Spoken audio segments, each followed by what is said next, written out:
அரசியல் உரிமை போராளிகள் நினைவு நாள் அந்த இது வந்து நடக்குது சார், அந்த நினைவு நாள். அதுல நீங்க வந்து கலந்துக்கிறீங்களா? அதாவது விடுதலை சிறுத்தையுடைய வரலாற்றிலேயே ஜூன் 30 என்பது மிக மிக ஒரு முக்கியமான நாள். போராளி முருகேசன் அவர்கள் படுகொலை செய்யப்பட்டார்.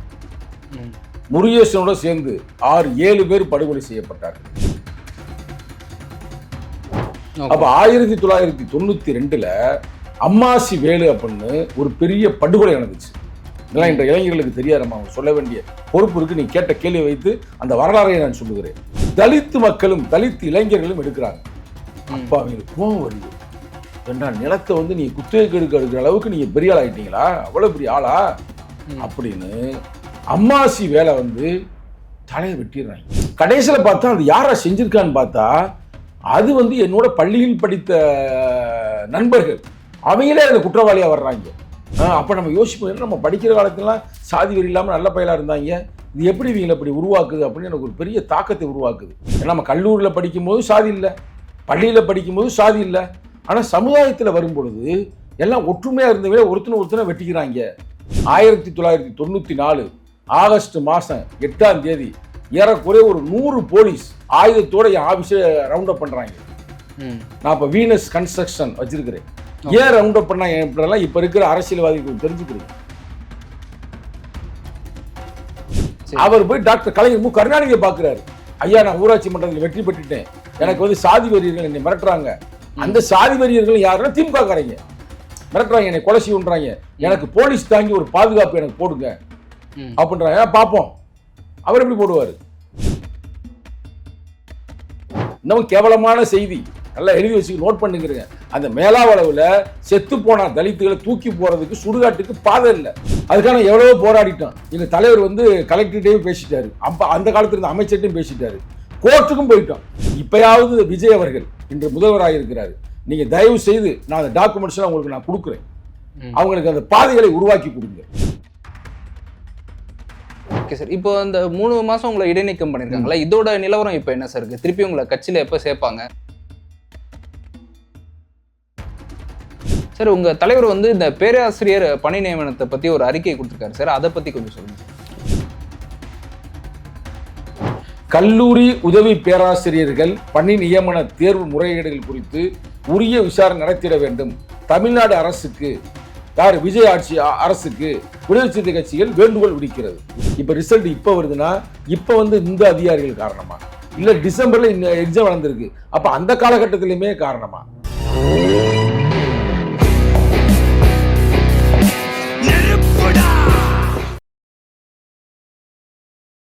இந்த ஃபயர் தமிழன் நேயர்களுக்கு வணக்கம். இன்னைக்கு நம்ம கூட இன்டர்வியூல திரு சங்கத்தமிழன் இருக்காரு. சார் வணக்கம் சார். வணக்கம் சார். நாளைக்கு வந்து ஜூன் 30, இதுல வந்து பாத்தீங்கன்னா அரசியல் உரிமை போராளிகள் நினைவு நாள் அந்த இது வந்து நடக்குது சார், அந்த நினைவு நாள். அதுல நீங்க வந்து கலந்துக்கிறீங்களா? மிக ஒரு முக்கியமான ஒரு கேள்வி நீங்கள் கேட்டு இருக்கிறீர்கள். அதாவது விடுதலை சிறுத்தையுடைய வரலாற்றிலேயே ஜூன் 30 என்பது மிக மிக ஒரு முக்கியமான நாள். இது எப்படின்னா 1996 ஜூன் மாதம் 30ஆம் தேதி போராளி முருகேசன் அவர்கள் படுகொலை செய்யப்பட்டார். முருகேசனோட சேர்ந்து 6-7 பேர் படுகொலை செய்யப்பட்டார்கள். மொத்தம் 7 போராளிகள். அதற்கான ஒரு நினைவு நாள் தான் நாளை ஜூன் 30.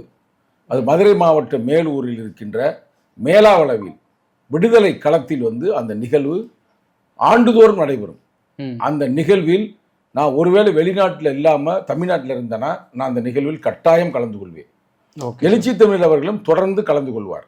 எனக்கு தெரிய அவர் வந்து அந்த கொரோனா காலத்தில் ஒரு காலகட்டத்தில் மட்டும்தான் அவர் கலந்து கொள்ளவில்லை, மற்ற எல்லா காலகட்டங்களிலுமே அவர் கலந்து கொண்டிருக்கிறார். இது வந்து விடுதலை சிறுத்தைகளுடைய முக்கியமான வரலாறு.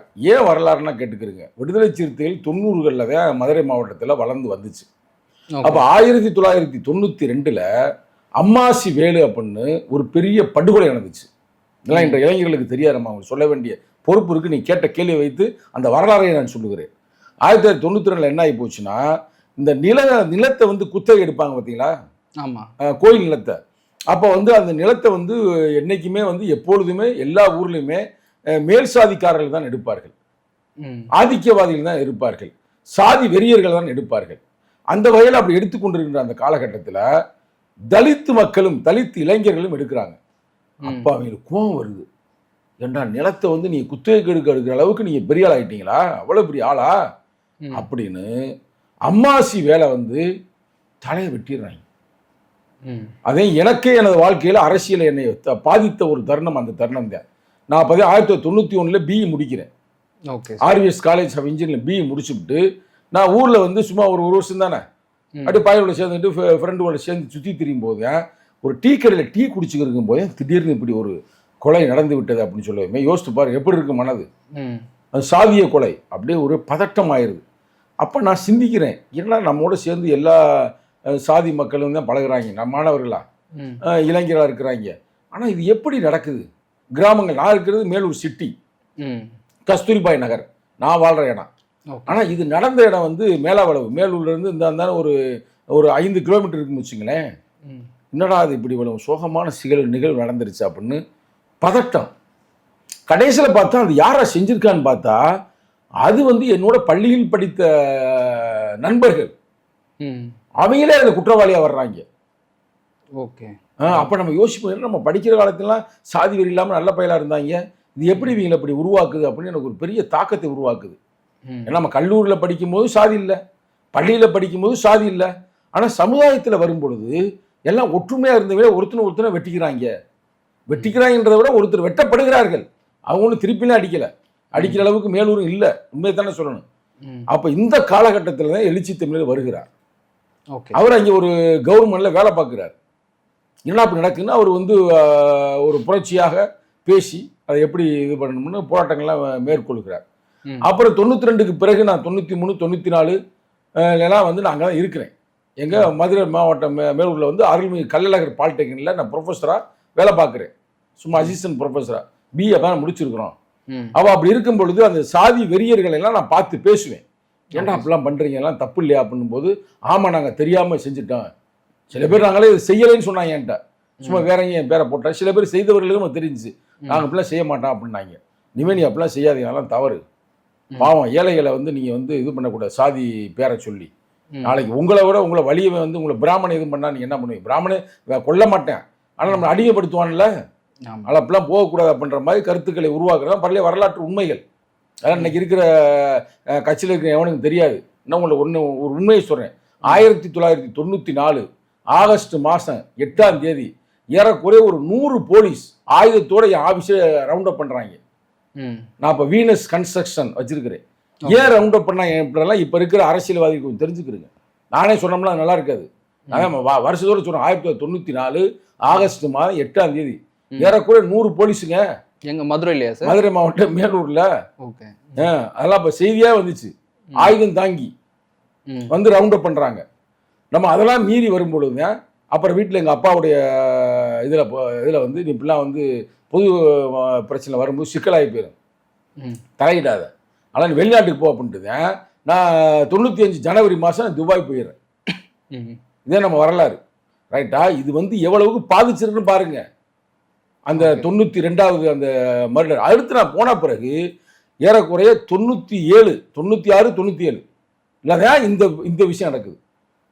நான் அப்பெல்லாம் துபாயில் இருக்கிறேன். ஓகே சார், சரிங்களா. இந்த விஷயம் நடக்குது. மேலாவளவு என்ன இந்த மேட்டர்னா அது வந்து இடத்த போய் குத்தகை கேட்டதுக்காக அந்த பிரச்சனை. இது வந்து இடம்னா கவர்மெண்டோட இது கோயில் பார்த்து கோயில் குத்தகை கொடுவாங்களா அந்த இது மேலாவளவு என்னடானா அதுல முருகேசன் என்பவர் ஊராட்சி மன்ற தலைவராக வெற்றி பெறுகிறார். அந்த எலெக்ஷன் நிக்கவே கூடாதுன்னு சொல்றாங்க, அதை மீறி இவர் நிக்கிறாரு தைரியமா. சரி, நின்ற பிறகு அவர் வந்து யாருன்னா திமுக காரு. இதே மெயினான பாயிண்ட். நான் போட்டு அனுப்புறேன், உங்களுக்கு தர்றேன், இதெல்லாம் எவன்ட்டுமே இருக்காது, நான் வச்சிருப்பேன். அவர் போய் டாக்டர் கலைஞர் மு கருணாநிதியை பாக்குறாரு. ஐயா, நான் ஊராட்சி மன்றத்தில் வெற்றி பெற்றுட்டேன், எனக்கு வந்து சாதி வெறியர்கள் என்னை மிரட்டுறாங்க. அந்த சாதி வெறியர்கள் யாருன்னா திமுக காரங்க மிரட்டுறாங்க, என்னை கொலை செய்யுன்றாங்க, எனக்கு போலீஸ் தாங்கி ஒரு பாதுகாப்பு எனக்கு போடுங்க அப்படின்றாங்க. பார்ப்போம் அவர் எப்படி போடுவாரு. போடவே இல்லை. ஓகே. அடுத்து பார்த்து இவர் வந்து கலெக்டர் போய் பார்க்குறாரு. கலெக்டர் மக்கள் பிரச்சனைக்காக போயிட்டு வரும்பொழுதுங்க இவர் வந்து படுகொலை செய்யப்பா. அது எப்படி பஸ்ஸில் வரும்போது மறித்து இவரை போட்டு தள்ளிடுறாங்க. இவரோட சேர்ந்து ஒரு 4-5 பேரை போட்டுறாங்க. மொத்தம் இவரோட சேர்ந்து அந்த இடத்துல 5 பேர் 6 பேரை போட்டுறாங்க. இது இப்படி போட்டுட்டாங்க அப்படின்னு சொல்லி ஒருத்தர் போராடுறாரு மேலூர்ல. அங்க ஒருத்தனை போட்டுருவாங்க. 6-1 7 பேர், முதல்ல ஒரு 2 பேர், 7-2 9 பேர். ஓகே. எவ்வளவு ஒரு கொடூரமான ஒரு ஏரியா நம்ம வாழ்ந்திருக்குன்னு பாருங்க.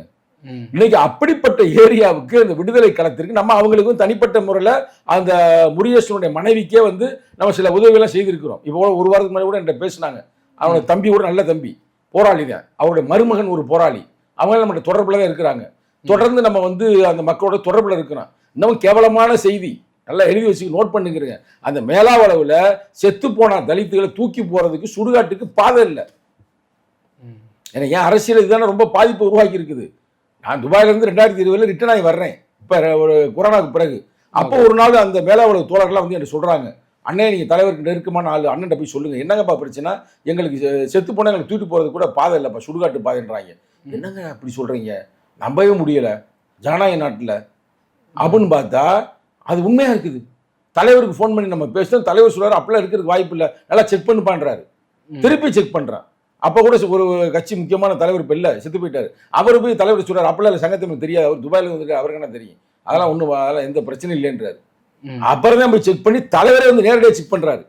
இந்த ஜூன் 30க்கு வரும்பொழுது அவரே நேரடி செக் பண்ணுறாரு. ஆமாம் உண்மைதான், இல்லை சிந்தனை செல்வனும் செக் பண்ணார், பாதை இல்லாமல் தான் இருந்துச்சு. இப்போ வரைக்கும் இல்லை.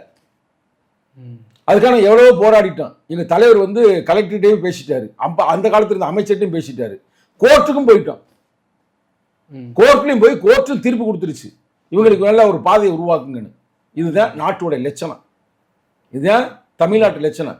இப்பயாவது விஜய் அவர்கள் இன்று முதல்வராக இருக்கிறாரு, நீங்க தயவு செய்து நான் அந்த டாக்குமெண்ட்ஸ் உங்களுக்கு நான் கொடுக்குறேன், அவங்களுக்கு அந்த பாதைகளை உருவாக்கி கொடுங்க. அவ்வளவு கேவலமா இருக்குல்ல. அப்ப இந்த சூழ்நிலையில நான் தொடர்ந்து அந்த மக்களோடு தொடர்பில் இருக்கிறேன், அந்த இளைஞரோடு தொடர்பில் இருக்கிறேன். இப்ப கூட சில ஆண்டுகளுக்கு முன்னால் நாங்க வந்து வெல்லும் ஜானா என்ற மாநாடு நடத்தினோம். அந்த மாநாட்டுக்கு வந்து நான் இது தீ பிளம்பு, அங்கிருந்த தீ சுடர் ஏந்திய விடுதலை சுடர், அந்த விடுதலை களத்துல இருந்து நாங்க எடுத்துட்டு வந்தோம். அந்த மக்களுடைய ஆதரவோடு அது நிறைய இளைஞர்களோடு சேர்ந்து ஓடி வந்தாங்க. ஓடி வந்து சுடரை வந்து நாங்கள் திருச்சியில கொடுத்தோம். அப்படி பல தொடர்புகள் உள்ள இடம் தான் மேலாவளவு. ஆனா நாளைக்கு நான் வரணுமா என்ன அப்படின்னு பல கேள்விகள் எழுகிறது. ஏன்னா என் மேல நடவடிக்கை இடைநீக்கம் செய்யப்பட்டிருக்கிறேன் 3 மாதத்திற்கு. அதுக்குள்ள இது வருது. இப்ப என்ன மாவட்ட செயலர் வந்து என்னை அழைக்கிறார். அந்த நோட்டீஸ்ல என் பேரையும் போட்டிருக்கிறாரு. எங்க கட்சியுடைய அந்த பகுதியுடைய மாவட்ட செயலர். அவங்க குடும்பத்திலிருந்து அழைக்கிறாங்க, முருகேசன் குடும்பத்திலிருந்து பல நண்பர்களும் நான் கூப்பிடான்னு வச்சுங்களேன். இன்னும் சொல்லப்போனா இளஞ்சிறுத்தை எழுச்சி பாசறையில் இப்போ 2-3 முக்கியமான பொறுப்பாளர்களும் நம்ம தம்பிமார்கள் தான். எல்லாரும் அண்ணே அதெல்லாம் வாங்கினேன், அண்ணே இது வந்து விடுதலை வீர வணக்கம் செலுத்துறதானே, இது ஒன்று கட்சி நிகழ்வு இல்லை, வர்றதுல ஒன்றும் தப்பு இல்லை, வாங்க அப்படின்னு பெரிய தலைவர்கள் சொல்றான்னு வச்சுங்களேன். பட் நான் தலைவரை மதிக்கிறேன், தலைவருடைய கொள்கையை மதிக்கிறேன், அவர் நடத்த நடவடிக்கையை மதிக்கிறேன். இப்ப தலைவர் வந்து நிகழ்வுகள்லாம் கலந்து கொள்ளக்கூடாதுன்னு 10வது பாயிண்ட் எழுதியிருக்கிறாரு. சரிங்களா? அப்ப நம்ம அவங்க வந்து போவது அவ்வளவு ஜனநாயகமாக இருக்காது, சரியாக இருக்காது அப்படின்ற ஒரே காரணத்தினால நாளை நான் அந்த நிகழ்வில் கலந்து கொள்ளவில்லை. சரிங்களா?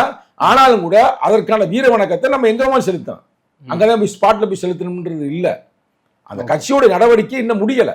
அவர் 3 மாசம் சொல்லியிருக்கிறாரு. எப்ப எடுத்தாரு? ஜூன் மாசம் எடுத்தாரு. இப்பதான் ஜூலை, ஆகஸ்ட், செப்டம்பர். அப்ப செப்டம்பர் 6ஆம் தேதியா முடியும். அது வரைக்கும் நம்ம எந்த நிகழ்வில் கலந்துக்கிற மாதிரி ரெடியா இல்ல. அப்படி ஒண்ணு நம்ம மானங்கட்டு போய் நம்ம இங்க கிடக்கல. சரிங்களா? உடனே ஒரு நடவடிக்கை எடுத்திருப்பாரு, நம்ம போயிட்டு அங்க போயிட்டு நிக்கணும் போகணும் அப்படிலாம் இல்ல. இன்னொன்னு வந்து நம்ம மதிக்கணும், ஏதோ அந்த கோட்பாடுகளையும் மதிக்கணும், கொள்கையை மதிக்கணும்.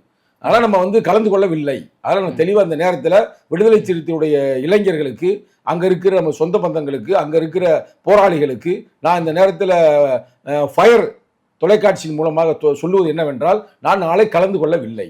ஆனால் அந்த போராளிகளுக்கு செம்மார்ந்த வீர வணக்கத்தை நான் இப்பொழுது தெரிவித்துக் கொள்கிறேன். சரிங்களா? ஆனால் மனசு போகணும்னு என்ன தோணுது, நம்ம தொடர்ந்து போய்கிட்டு தானே இருக்கிறோம். ஆனால் இப்போ போகும்போது அந்த இளைஞர்களுக்கு இன்னும் அந்த ஊருக்கு நம்ம வந்து சுடுகாட்டு பாதையை உருவாக்கலையே. இப்போ நாளைக்கு எந்த முகத்தை வச்சு நம்ம போறது, நம்மகிட்ட கேட்பாங்களே, அது ஒரு விஷயம் இருக்குல்லங்க. சுடுகாட்டுக்கு இன்னமும் பாதை இல்லாமல் இருப்பது வந்து விடுதலை சிறுத்தைகளே ஒரு அவமான சின்னமாக தானே இருக்குது. அந்த மேலாவளவு என்ற ஒரு நிகழ்வு இல்லை என்றால் விடுதலை சிறுத்தை என்பது இவ்வளவு வீரியமாக வந்திருக்குன்னு நம்ம சொல்ல முடியாது. விடுதலை சிறுத்தையுடைய வரலாற்றிலேயே மேலாவளவும் சென்னகரம் பற்றியும் முக்கியமான வரலாறு தலைவரே பேசியிருக்காரு, நம்ம ஒன்றும் சொல்றதுக்கு இல்லை. சரி, தலைவரே அவரே ஸ்டேட்மெண்ட் கொடுத்துருக்கிறார்ல, ஏன்னா அரசியல் வாழ்க்கையில் இது ஒரு முக்கியமான ஒரு நிகழ்வுகள் அப்படின்ற மாதிரி சொல்லியிருக்கிறாரு. அதில் அதாவது அதுக்கு பேரே விடுதலை களம், அந்த களத்துக்கு பேரே விடுதலை களம். அங்கதான் அவங்க வந்து அடக்கம் பண்ண வைக்கப்பட்ட ஒரு முக்கியமான ஒரு இடம் வச்சுக்கலேன். அப்போ இது வந்து ஆண்டுதோறும் விடுதலை சிறுத்தைகள் பல ஆயிரம் பேர் திரளுவாங்க, கொஞ்சம் நெஞ்சம் இல்லை. அதை பாருங்க, லைவ்ல நீங்கள் பார்த்தீங்கன்னா எடுத்து கூட உங்கள் சேனலில் போடுங்க, தலைவர் போகிறப்ப அதை லைவ் பண்ணி கூட நீங்கள் போடலாம். அதுதான் இப்போ நிகழ்வு. Okay sir. இப்போ அந்த 3 மாசம் உங்களை இடைநீக்கம் பண்ணியிருக்காங்களா, இதோட நிலவரம் இப்போ என்ன சார் இருக்கு? திருப்பி உங்களை கட்சியில் எப்போ சேர்ப்பாங்க? அது வந்து எப்படின்னா, அவர் நடவடிக்கை எடுத்துட்டார். நடவடிக்கை எடுத்துமே நம்ம லெட்டரை கொடுத்துட்டோம். லெட்டர் தெளிவாக அவங்க அப்பாவை சாட்சியாக வச்சு நம்ம கொடுத்துட்டோம். இப்போ அவர் கையில் என்ன இருக்குது?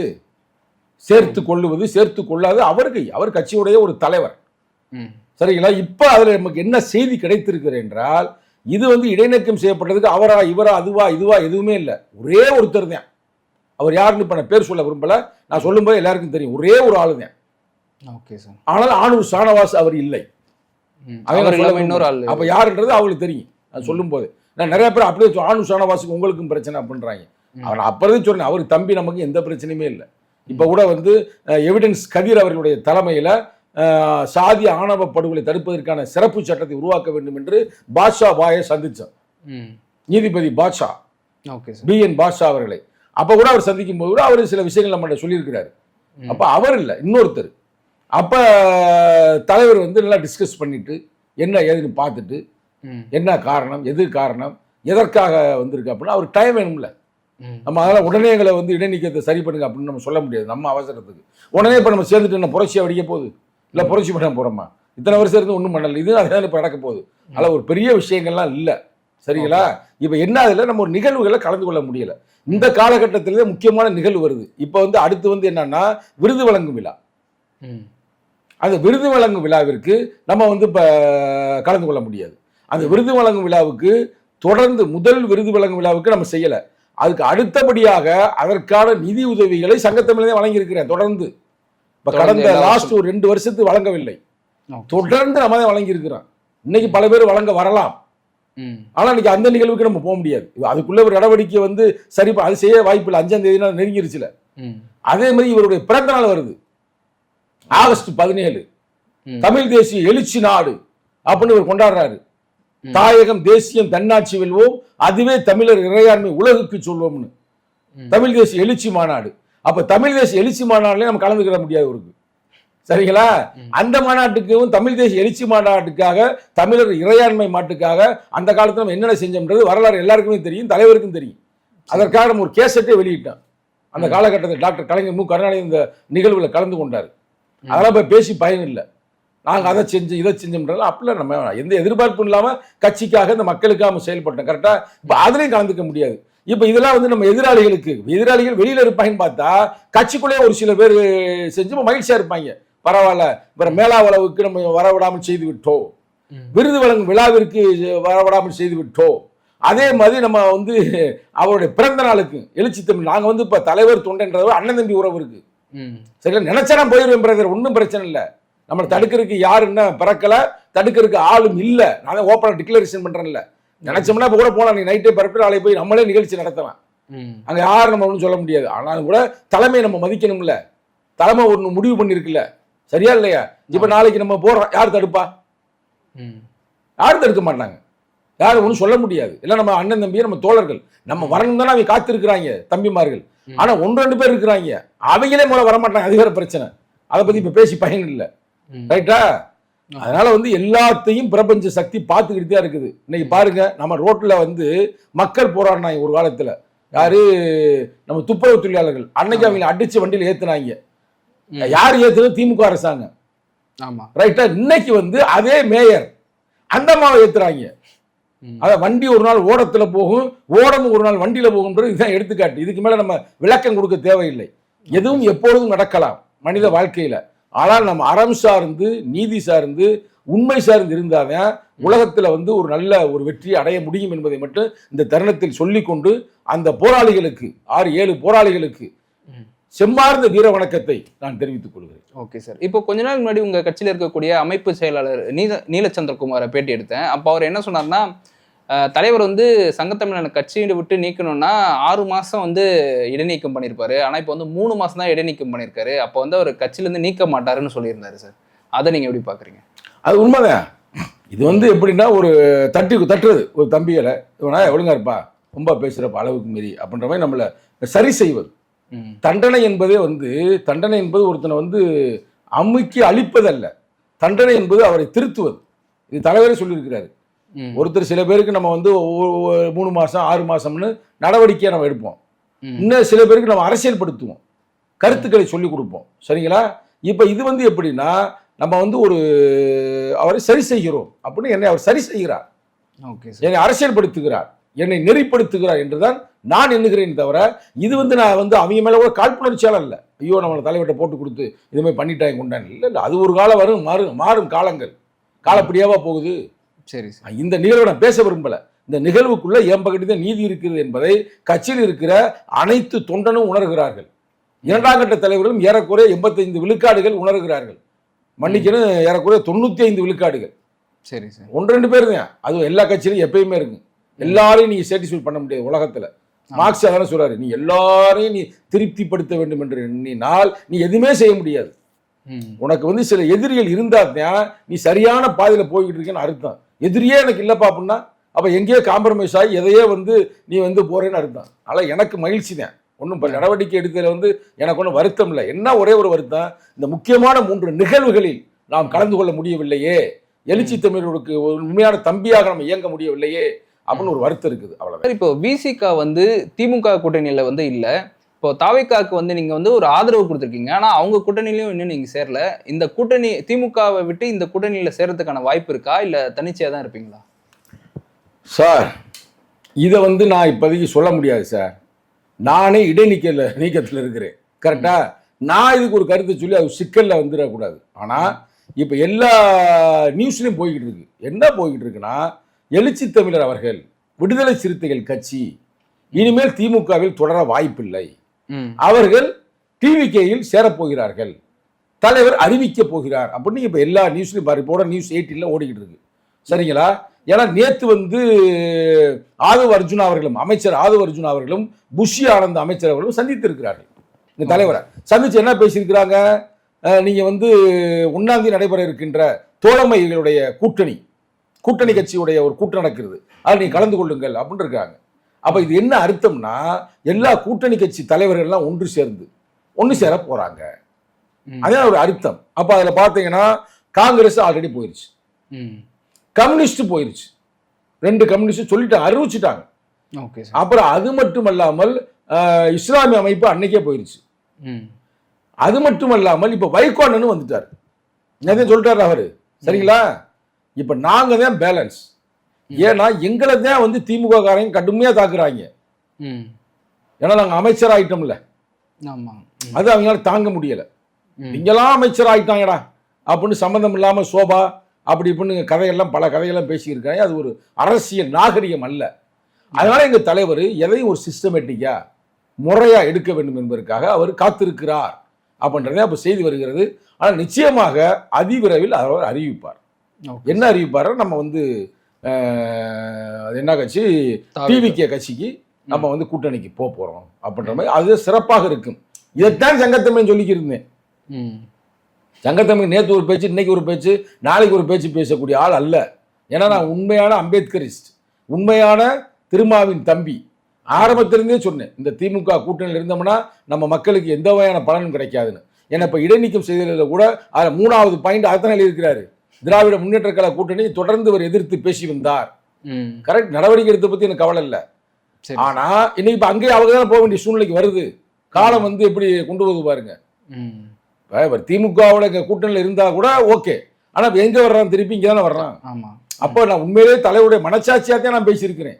நானே என் சுய லாபத்திற்காக பேசல, என் சுய நன்மைக்காக பேசல. நான் ஒருவேளை திமுகவுக்கு ஜால்ரா அடிச்சு பேசியிருந்தா அது வேற பிரச்சனை.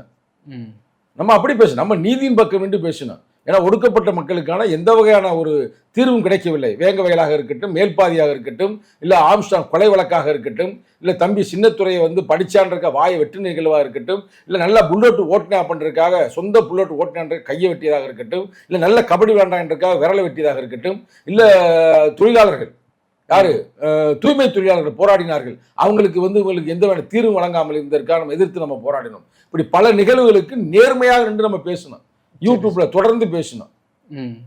சரிங்களா? இப்ப அந்த பேசியதுடைய தாக்கம் இன்னைக்கு வந்து பெரிய ஒரு மாற்றம் உருவாகி இருக்குது இந்த மண்ணில். இப்ப அண்ணன் சண்முகம் கூட என்ன சொல்றாரு, அண்ணன் சண்முகம் தோழர் சண்முகம் தெளிவா அடிக்கிறார், நெத்திக்கு நெத்தி அடிக்கிறார். அதுக்காக அவங்க பூரா அவரை எதிர்த்து பேசுறாங்க. அண்ணன் சண்முகத்தையே தொடர்ந்து எதிர்த்து பேசி இருக்கிறாங்க. கரெக்டா? தீக்கதிர் கூட நீ விளக்கம் கொடுத்துருக்கு.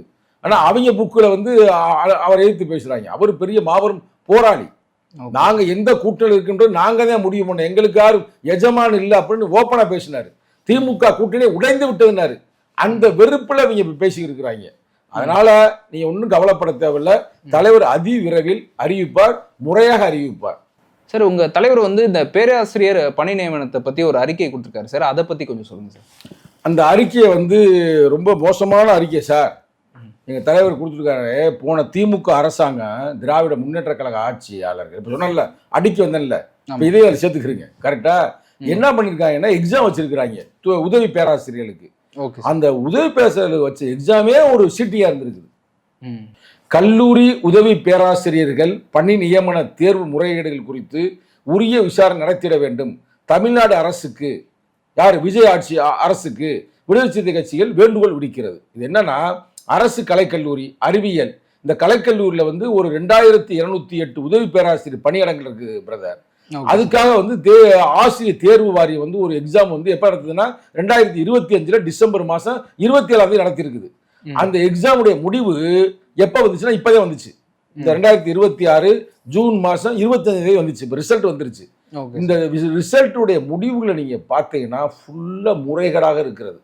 அது எடுத்துக்காட்டு தலைவர் ஒன்று சொல்றாரு. என்னன்னா, ஒருத்தர் வந்து தமிழ்ல வந்து முதல் தாளில் வந்து 150க்கு 111 மதிப்பெண் பெற்றிருக்கிறார். ஆனால் அதே நபர் தமிழ்ல இரண்டாம் தாளில் 50க்கு 0 மட்டுமே பெற்றுள்ளார். வெறும் 0, வெறும் 0. அதில் அவ்வளவு மார்க் எடுத்தவர் இதுல எப்படி இந்த மார்க் எடுத்தாரு அப்படின்னு பலதை அடிக்கி அவர் வர்றாரு. சரிங்களா? அப்ப எனவே அதை வந்து கேன்சல் பண்ணணும்ன்றார். அந்த எக்ஸாமே டோட்டலா கேன்சல் பண்ணிட்டு திருப்பி எக்ஸாம் நடத்துங்க. அப்போ தேர்வு ஆணையத்துக்குள்ளே இப்படி ஒரு குளறுபடி நடக்குதுன்னா இது யார் காரணம்? இப்போ ரிசல்ட் இப்போ வருதுன்னா இப்போ வந்து இந்த அதிகாரிகள் காரணமா, இல்லை டிசம்பர்ல இந்த எக்ஸாம் நடந்திருக்கு அப்போ அந்த காலகட்டத்திலையுமே காரணமா அப்படின்றத வந்து உண்மையை கண்டுபிடிக்க சொல்றாரு. இது உண்மையிலே ஒரு முக்கியமான ஒரு நிகழ்வு. ஏன்னா ஆசிரியரே வந்து சிக்கலாயிட்டா, பேராசிரியர்களே சீட்டிங் பார்ட்டியா வந்து அமைஞ்சிட்டா நாடு எப்படி வழங்கும்? அவருடைய கேள்வி வந்து ஒரு நியாயமான கேள்வி எங்கள் தலைவர் வச்சிருக்கிறாரு. இதை வந்து தளபதி விஜய் அவர்கள் நிச்சயமாக இதுக்கு ஒரு தீர்வு கொடுப்பார். அதுக்கு எடுத்துக்காட்டு நீங்கள் பாருங்களேன். எல்லா எதிர்கட்சியிலும் என்ன சொல்லுச்சு, ஒரு ஜோதிடரை போட்டதுமே அது ஜோதிடருக்கு நீங்கள் போடக்கூடாது அப்படின்னா அவர் எடுக்கலையா? அதே மாதிரி துப்புரவு பணியாளர்கள் அவங்கள வந்து நீங்கள் வந்து பிரைவேட் ஆக்காதீங்க அப்படின்னு கேட்டார், எடுத்துட்டார். அது மாதிரி மக்களுடைய போராட்டத்தெல்லாம் அவர் செவி சாய்க்கிறார். ஆனால் இந்த நிச்சயமாக அவர் செய்வார், நிச்சயமாக இதற்கான தீர்வு கிடைக்கும். சார், இப்போ நீங்க சொன்னீங்க விஜய் வந்து எல்லாமே கரெக்டா வந்து ஆட்சியை வந்து செஞ்சுட்டு இருக்காருன்னு சொன்னீங்க.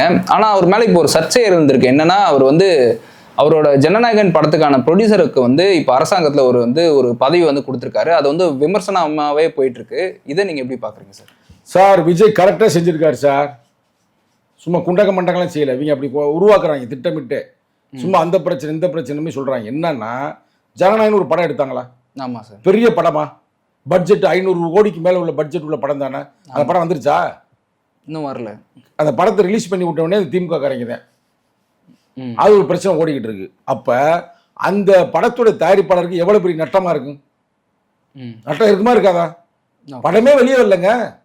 அப்ப அவர் ஒரு நண்பராகவும் இருந்திருக்கிறாரு. அப்ப அவர் என்ன பண்ணியிருக்கிறாருன்னா, தமிழ்நாட்டுக்கும் குறிப்பாக தமிழ்நாட்டில இருந்து ஏதாவது பேப்பர்ஸ் அனுப்பணும், இல்லை அங்கே வந்து ஏதாவது நிகழ்ச்சி நடத்தணும் டில்லியில் அப்படின்னா ரெண்டுக்கும் ஒரு தூதுவர் மாதிரி ஒரு ஆள் தேவைப்படுது பிரதிநிதியாக. அந்த பதவி தான் கொடுத்துருக்கிறாரு. இது ஒன்றும் பெரிய வந்து அரசியல் அமைச்சர் பதவி இல்லை. இது என்னன்னா, இப்போ வந்து டில்லிக்கு ஒரு போராட வச்சுங்களேன், சரி நீங்கள் தனி விமானத்தில் வாருங்கள், இத்தனை மணிக்கு வாருங்கள், அதை அவர் இங்கே ரெடி பண்ணணும். அங்கே போன பிறகு அவர் பிரதமரை சந்திக்க விரும்புகிறாரு. அப்போ பிரதமரை சந்திப்பதற்கான ஏற்பாடுகள் இவ்வளவுதான். இது ஒன்றும் பெரிய அரசு சார்ந்தது இல்லை. ஓகே, உங்களுக்கு புரியுதா? இதுக்கு நான் ஒரு வரலாறு சொல்றேன், உங்க யாருக்குன்னு தெரியாது, திமுக காரங்களுக்கு தெரியாது. நான் சொல்றேன், இதுக்கு முன்னாடி இந்த பதவியில திமுக காலகட்டத்தில் இருந்தவர் யாருன்னா விஜயன். நான் பேர் சொல்றேன்ல, விஜய் என் நண்பர் தான். Okay sir. அவர் யாருன்னா அந்த காலத்தில் இருந்த முதல்வர் இருந்தார்ல ஸ்டாலின், அவருக்கு நெருங்கிய நண்பர். நண்பர்னா ஒரு கோஷ்டி மாதிரி. ஒரு காலத்து அப்பாவுக்கு ஒரு கோஷ்டி இருக்கு, மகனுக்கு ஒரு கோஷ்டி இருக்கு அந்த காலகட்டத்திலங்க. இவர் வந்து இளைஞரணி செயலராக இருக்கும்போது அந்த காலகட்டத்திலே அண்ணன் விஜயன் அவருக்கு நெருங்கிய நண்பர். Okay sir. அவர் ஒரு தலித்து, புரியுதா? அவர் எந்தனா எம்பியா இருந்தவர், நாகப்பட்டினத்துடைய எம்பியாக இருந்தவர் அண்ணன் விஜயன் அவர்கள். Okay sir. ரைட்டா? அப்புறம் தோத்து போயிட்டார், அது வேற பிரச்சனை. அவருக்கு எப்படி கொடுத்தாரு? எல்லாருமே மறந்து போயிட்டாங்க அவரை, பழைய நண்பர். திடீர்னு இப்ப கொடுத்தாரு, ஒரு நட்பின் ரீதியான கொடுத்திருக்கிறாரு. அது மாதிரி இவர் நட்பின் ரீதியாக கொடுத்திருக்கிறார். அப்படிலாம் ஒண்ணும் இல்லை. அவர் என்னைக்கு வந்து அரசியல் தான் வேணும் அப்படின்னு சினிமா விட்டாரோ, அவர் சினிமா பத்தி சிந்திக்கல, மக்களை பத்தி சிந்திக்கிறாரு. ஆனா இவங்க தான் நம்ம சினிமாவை சிந்திக்கிறாங்க. சோபான்றாங்களே, சோபான்றது ஒரு படத்துல வந்துச்சு. ஆமா சார். புஷ்பான்ற படத்துல. அப்ப சினிமால வெற்றி பெற்றவர் இன்னைக்கு அரசியல்ல அமைதியாகி விட்டார், மக்களுக்காக பாடுபடுறாரு. இவங்க அரசியல் தோத்த பிறகும், துணை முதல்வராக இருந்த பிறகும் இன்னும் சினிமாவே யோசிச்சுட்டு இருக்கிறாங்க. அப்ப உங்களுக்கு தெரியுதா யார் மக்களுக்கானவர்கள், யார் சினிமானவர்கள் என்று? இப்ப நான் ஒன்னும் உதயநிதிக்கு நான் ஒரு ரெக்கமெண்டேஷன் பண்றேன். நயன்தாராவை ஹீரோயினை வச்சு நடிச்சுதானே இருக்கிறாங்க. நீங்கள் நடிச்சு ஒரு சோபான ஒரு படம் எடுங்க, நிச்சயமா அது பெரிய வெற்றி பெறமாக கூட அமைவதற்கான வாய்ப்புகள் இருக்கிறது.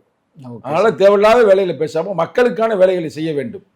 இது வந்து உண்மையிலேயே வந்து தவறு என்று நினைத்தால் அவரே ஆளை எடுத்துட்டு வர, அது ஒரு பெரிய பதவி இல்லை. Okay sir. அது சாதாரண பதவி.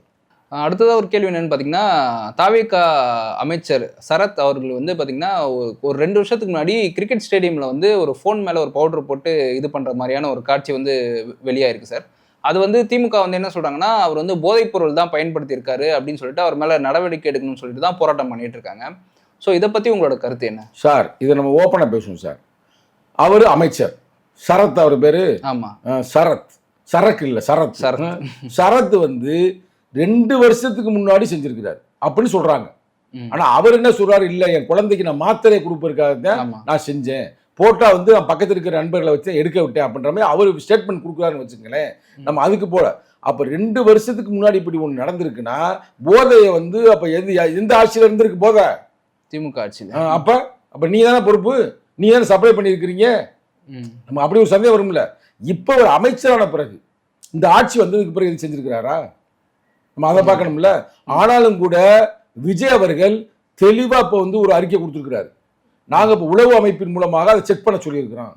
செக் பண்ணி உண்மையிலேயே இவர் வந்து அந்த நேரத்தில் போதை வசதியை பயன்படுத்தினார் அப்படின்னா நடவடிக்கை எடுக்க தயார்ன்றார்ல, ஒன்றும் பயப்படல. அது மட்டுமல்ல, இப்போ ஐஏஎஸ் ஐபிஎஸ் அதிகாரியோட கூட்டம் நடந்து கொண்டிருக்கிறவங்க பேசி கொண்டிருக்கிற இந்த தருணத்தில் அங்கெல்லாம் என்ன சொல்லியிருக்கிறாரு? எவனாவது டிவிக்கே அப்படின்னு எவனாவது வந்தானா நீ அதெல்லாம் பேச்சு கேட்க தேவையில்ல, நீங்க நேர்மையா வேலை செய்யுங்கள்.